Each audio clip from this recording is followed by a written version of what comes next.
నమస్తే, welcome to APTS Telugu news. తూర్పు గోదావరి జిల్లా జగ్గంపేట నియోజకవర్గం పవన్ కళ్యాణ్ ముఖ్యమంత్రి కావడం కోసం జనం కోసం జనసేన మహాయజ్ఞం 788వ రోజు భాగంగా గోగవరం మండలం కృష్ణునిపాలెం R&R కాలనీలో పాటంశెట్టి శ్రీదేవి సూర్యచంద్రల జన సైనికులతో ప్రతి ఇంటింటికి తిరిగి జనసేన పార్టీ ఆశయాల సిద్ధాంతాల గురించి ప్రజలకు వివరించారు.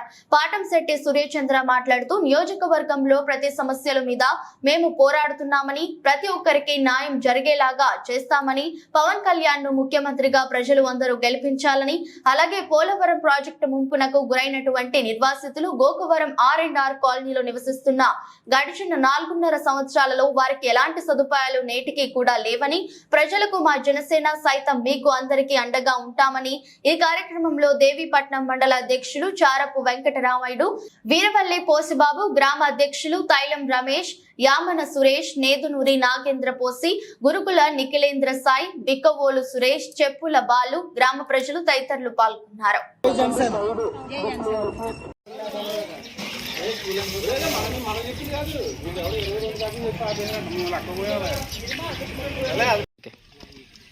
జనం కోసం జనసేన 788వ రోజులో భాగంగా గోకవరం మండలం R&R కాలనీలో ఇంటింటికి వెళ్లి జనసేన పార్టీ ఆశయాలు సిద్ధాంతాలు ప్రజలకు వివరించి జనసేన పార్టీ గెలిపించండి విజ్ఞప్తి చేస్తూ ప్రజా సమస్యలు విని ఆ సమస్య పరిష్కారానికి ప్రయత్నం చేస్తూ ఉన్నాం. ప్రతి ఒక్కరు కూడా వారికి ఒక ధైర్యం నింపుతూ ముందుకెళ్తా ఉన్న ఈ ప్రయాణం శ్రీ పవన్ కళ్యాణ్ గారు ముఖ్యమంత్రి కావాలన్న బలమైన లక్ష్యంతో పనిచేస్తూ ఉన్నాం. మరి ఇక్కడ గోకవరం మండలం R&R కాలనీలో ఇక్కడ ప్రజలందరూ కూడా దేవీపట్నం, రంపచోడవరం మండలాల నుంచి ఇక్కడ ఈ పోలవరం ప్రాజెక్టు నిర్మాణంలో ముంపుకు గురైనటువంటి గ్రామ ప్రజలందరూ కూడా ఇక్కడికి వచ్చి నివాసం ఉంటా ఉన్నారు. గత 4 సంవత్సరాల నుంచి ఇక్కడ ఉంటున్నా సరే ఈ పునరావాస కాలనీకి ఏ రకమైన పూర్తి సదుపాయాలు కల్పించిన దౌర్భాగ్య పరిస్థితి. ఇక్కడ స్కూల్ నిర్మించడం జరిగింది, అక్కడ ఆట స్థలం లేదు, ప్రహారీ కూడా లేదు. అదే రకంగా హెల్త్ సబ్ సెంటర్ లేని పరిస్థితి, అదే రకంగా శ్మశాన వాటికలు లేవు, అదే రకంగా కమ్యూనిటీ హాల్స్ లేవు, డ్రైనేజ్ సిస్టమ్ కూడా లేని పరిస్థితి. మరీ ముఖ్యంగా, అన్నిటికంటే ముఖ్యంగా ఇక్కడ తాగునీరు అసలు తాగడానికి ఉపయోగం లేనటువంటి నీరు ఉన్న పరిస్థితి. కొన్ని నెలల్లో అయితే టాయిలెట్స్ నిండిపోతూ ఉన్నాయి, ఇక్కడ భూమి పేల్చట్లేదు అని చెప్పేసి కొంచెం మంది ఇబ్బంది పడుతూ ఉన్నారు. వర్షాకాలం వచ్చేటప్పటికి ఆ టాయిలెట్స్ నిండిపోయి బయటకు వస్తున్న దౌర్భాగ్య పరిస్థితి ఎన్నో సందర్భాల్లో ఇక్కడ చెప్పిన పరిస్థితి.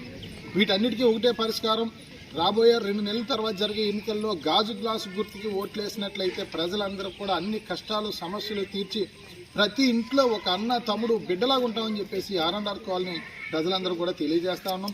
అదే రకంగా పూర్తిగా ప్యాకేజ్ రాని పరిస్థితి కూడా చాలామంది చెప్తా ఉన్నారు. వారందరికీ కూడా 18 సంవత్సరాలు నిండిన ప్రతి ఒక్కరు కూడా R&R ప్యాకేజ్ ద్వారా నష్టపరిహారం ఇస్తామని చెప్పేసి చెప్పిన నాడు జగన్మోహన్ రెడ్డి గారు ఎన్నికలై 5 సంవత్సరాలు అవుతున్నా సరే ఇప్పటి వరకు దాని ప్రసక్తి అయితే దౌర్భాగ్య పరిస్థితి. మరి 18 సంవత్సరాల నిండి మాకు R&R ప్యాకేజ్ రాలేదని ఎంతోమంది చెప్తా ఉన్నారు. అంతేకాకుండా అక్కడ చక్కని పాడి పంట పశువులతో ఉండి అక్కడ చక్కగా వాళ్ళందరూ కూడా సంతోషంగా ఉండేవారు. మరి ఇక్కడ పరిస్థితి ఏంటంటే ఆ R&R ప్యాకేజీలో ఇచ్చిన డబ్బులు కాస్త పూర్తి అయిపోవడం జరిగింది, తక్కువ డబ్బులు ఇవ్వడం వల్ల. ఇప్పుడు ఇవాళ ఏ పని చేసుకుందామన్నా సరే పూర్తిగా పనులు లేని పరిస్థితి. చాలామందికి ఇళ్ళ స్థలాలు ఇల్లు ఇవ్వలేని పరిస్థితి. ఇంకా చాలామంది గోకవరం చుట్టుపక్కల గ్రామాల్లో నెలకే 5,000, 6,000, 7,000 అద్దెలు పెట్టి ఇక్కడ నివాసం ఉంటున్నాం. ప్రభుత్వం నుంచి మాకు ఇంకా పూర్తి స్థాయిలో ఇల్లు నిర్మించలేదని చెప్పేసి చాలామంది చెప్తా ఉన్నారు. దయచేసి ఈ గోకవరం మండలంలో ఉన్నటువంటి దేవీపట్నం, రంపచోడవరం ఈ యొక్క ముంపు గ్రామాల ప్రజలందరికీ కూడా మేము జనసేన పార్టీ తరఫున విజ్ఞప్తి చేస్తూ ఉన్నాం.